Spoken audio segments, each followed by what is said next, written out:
राजू और गीता दोनों गरीब मजदूर थे जो अपने 3 बच्चों के साथ गांव के छोटे से घर में रहते थे। उनके पास खेती की जमीन नहीं थी, इसलिए वे दिहाड़ी मजदूरी कर अपने परिवार का पालन पोषण कर रहे थे। 3 बच्चों में बड़ी लड़की मीना और 2 छोटे लड़के रमेश और सुरेश थे। राजू और गीता ने अपने बच्चों के बेहतर भविष्य के लिए बड़े शहर में जाकर काम करने का फैसला किया। वे दिल्ली आए और वहीं एक छोटी सी झुग्गी में रहने लगे। राजू ने निर्माण कार्य में मजदूरी करनी शुरू की और गीता ने पास के एक कपड़े के कारखाने में काम करना शुरू किया। दोनों ने मिलकर जितना भी कमा सकते थे, सब कुछ अपने बच्चों की पढ़ाई और परवरिश में लगा दिया। समय बीतता गया और मीना बड़ी हो गई। राजू और गीता की मेहनत का फल यह था कि मीना का रिश्ता अच्छे परिवार में तय हो गया।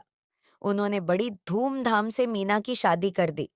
मीना की शादी के बाद अब राजू और गीता की जिम्मेदारी थी कि वे रमेश और सुरेश की पढ़ाई और भविष्य को संवारें। रमेश ने अपनी पढ़ाई पूरी की और एक छोटा मोटा काम करने लगा।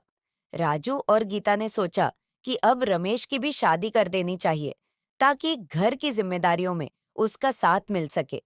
कुछ समय बाद उन्होंने रमेश की भी शादी कर दी। रमेश की पत्नी घर का काम संभालने लगी और घर में खुशी का माहौल बना रहा। लेकिन गीता की तबीयत अचानक खराब होने लगी। उसका इलाज कराने में राजू और रमेश की ज्यादातर कमाई खर्च होने लगी।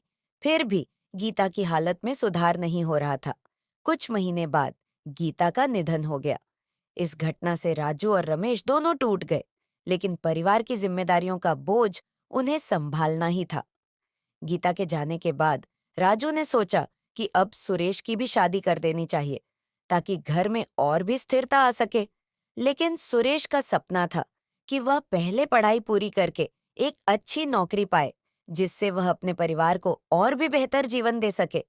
वह अपनी पढ़ाई के लिए बहुत मेहनत कर रहा था और उसने राजू और रमेश से कहा कि वह अभी शादी नहीं करना चाहता।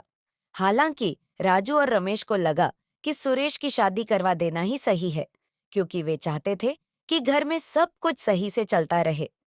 उन्होंने सुरेश की इच्छा के खिलाफ जाकर उसकी शादी कर दी। सुरेश इस फैसले से बहुत नाखुश था, क्योंकि वह अपने सपनों और जिम्मेदारियों के बीच फंसा हुआ महसूस कर रहा था।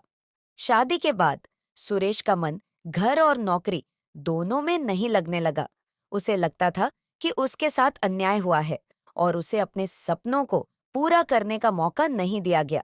यह नाराजगी धीरे धीरे घर में क्लेश और मतभेद का कारण बन गई। घर में तनाव बढ़ता गया और सुरेश की शादीशुदा जिंदगी भी प्रभावित होने लगी। राजू और रमेश ने महसूस किया कि उन्होंने जल्दबाजी में फैसला लेकर गलती की, लेकिन अब समय बीत चुका था। सुरेश ने धीरे धीरे अपने हालात को स्वीकार कर लिया और अपने परिवार के साथ सामंजस्य बैठाने की कोशिश की। हालांकि उसके मन में यह दर्द हमेशा बना रहा कि उसे अपने सपनों को पूरा करने का मौका नहीं मिला।